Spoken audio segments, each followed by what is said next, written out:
무엇이 우리를 인간으로 만드는가? 인간이 다른 모든 생물체와 차별화되는 특성은 과연 무엇일까? 일반적으로 언어를 가장 먼저 떠올리는데 이는 의심할 나위 없이 인간만의 독특한 능력이다. 다른 종은 먹이나 위험을 알리는 고유의 신호를 통해 완벽하고 정교하게 서로 소통한다.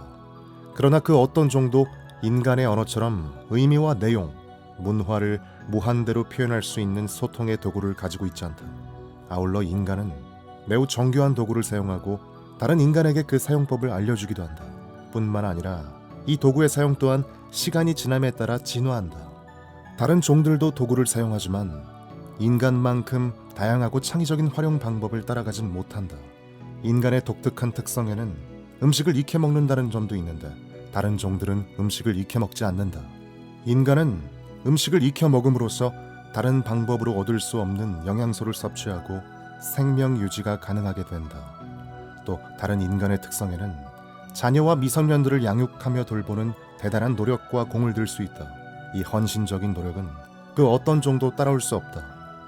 이렇게 다양한 인간의 특성 중 사람들이 간구하는 것이 있는데 바로 인간의 진화다. 그 중에서도 가장 독보적인 것은 직립보행이다. 이는 인간에게 두 발로 걸을 수 있는 능력으로 우리의 손이 다른 작업을 할 수 있도록 만들었다.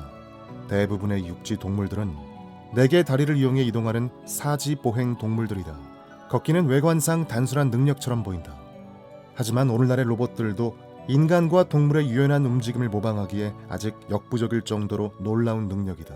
걷기를 통해 우리의 사고는 동적인 상태로 변하며 이는 다른 동물에게는 볼 수 없는 현상이다. 신경학자이자 현상학자인 어윈 스트라우스는 1952년에 걷기가 어떻게 인간의 정체성과 경험에 연결되어 있는지에 대해 논하며 직립 자세는 인간의 자기 보호의 필수적인 조건이라고 주장했다.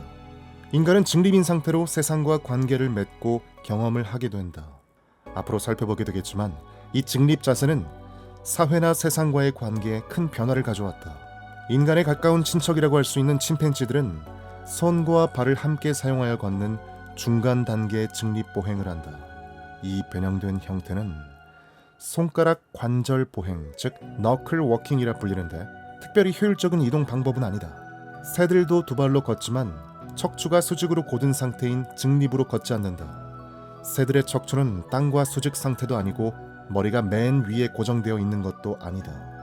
인간에게 두 발을 이용한 직립보행은 머리부터 발끝에 이르기까지 신체 전반에 걸친 매우 극적인 변형과 적응을 통해 가능하게 됐다. 그렇다면 두 발을 이용한 인간의 보행은 어떤 점에서 특화되어 있는가?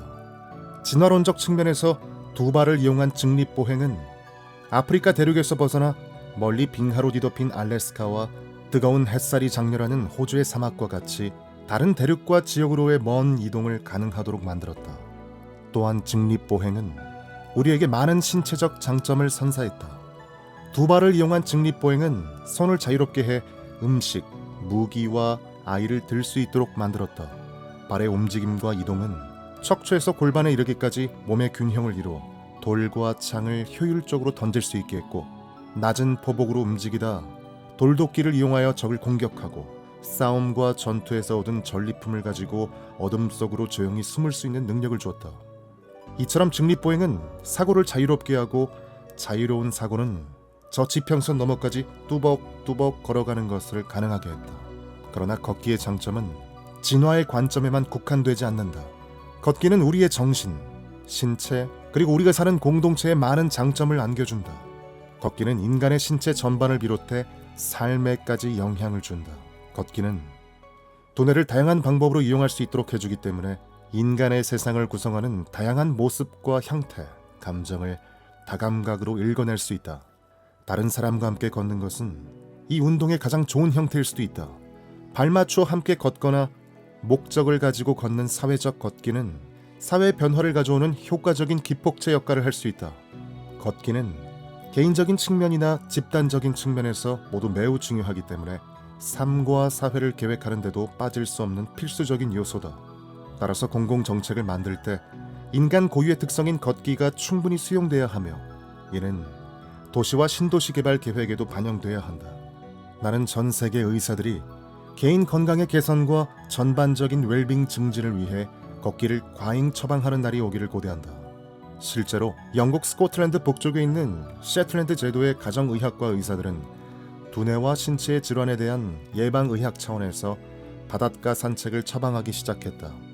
이 책에서 우리는 걷기의 기원과 어떻게 두뇌와 신체가 기계적이고 마술 같은 걷기를 실행하게 되었는지를 알아보고 걷기가 가져온 사고의 자유에 대해서도 살펴볼 것이다. 또한 포볼 골프와 시골길 산책 또는 사회 변화를 촉구하는 행진 등 많은 형태의 걷기에 대해 알아본다. 이 과정에서 걷기의 배울 점과 개인의 사회가 걷기로부터 얻을 수 있는 이로운 점을 살펴보고자 한다. 더불어 사람들이 어떻게 걷기로 사회적인 인간이 되었는지를 알아볼 것이다. 걷기는 상대의 손을 잡는 것이 가능하게 되어 독점적 이성 관계라는 신호를 전달하고 신체적으로 서로에게 의지할 수 있게 한다. 또한 시위 행진과 같이 자유로운 정치적 의견 표출을 가능하게 하는데 이는 독재 국가들이 가장 먼저 집회와 시위를 금지하는 이유이기도 하다. 걷기는 몸에 좋고 뇌에 좋으며 나아가 더 나은 사회를 만든다. 현대 사회에서 우리는 운동 부족에 대한 대가를 치르고 있는데 그 원인은 우리가 살고 있는 환경의 문제, 사무실의 디자인 아니면 단순히 게으름으로 인한 정적인 생활에서 찾을 수 있다. 나는 이 책을 통해 다시 걷기를 시작하는 것이 얼마나 중요한 것인지 보여주고자 한다. 인간의 뇌와 신체는 걷기를 통해 더욱 나아질 것이고 그로 인해 우리의 감정, 생각의 명료함, 창의성, 사회, 도시, 자연과의 연계성 등도 긍정적인 효과를 얻게 될 것이다. 걷기는 모두에게 필요하면서도 누구나 쉽게 따라할 수 있는 해결책이다. 장기적으로 걷기 행위는 개인과 사회 전반에 많은 이득을 제공하고 또 이는 오래 지속될 수 있다. 이 책은 걷기의 과학과 산책을 할 때 느끼게 되는 진정한 즐거움, 두 가지 모두에 대한 예찬이다. 단순한 행동의 변화가 신체적, 정신적인 건강에 얼마나 중요한 역할을 하는지 알려주고 싶다. 걷기는 대부분의 사람들이 쉽게 실천할 수 있는 활동이며 지극히 자연스러운 행위다. 우리의 두뇌와 신체는 일상생활 그리고 자연과 인간이 만들어낸 환경에서의 움직임을 위해 고안됐다. 규칙적인 움직임과 운동은 다양한 방법으로 우리의 사고, 감정, 그리고 창의성을 개선시키고 동시에 건강을 증진시켜 줄 것이다. 이제 자리에서 일어나 인간만이 가능한 방법으로 세상을 있는 그대로 보고 보다 나은 삶을 향해 걷기를 시작하자.